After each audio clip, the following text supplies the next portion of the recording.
السلام عليكم ورحمة الله وبركاته.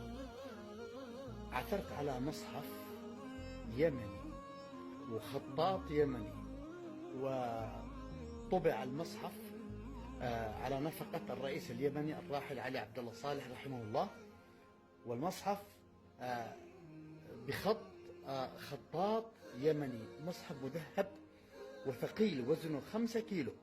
أنا وزنته وطلع 5 كيلو وزن المصحف. خلوني بعطيكم لمحة عن المصحف والخطاط. الخطاط عبد الله بن أحمد بن جعفر المتوفي بصنعاء عام 1252 هجرية، وعبد الله بن أحمد بن جعفر من قبيلة بني حشيش شمال صنعاء. هذا المصحف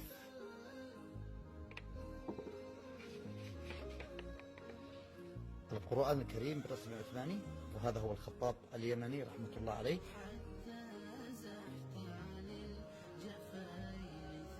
توجيهات كريمة من فخامة الرئيس علي عبد الله صالح.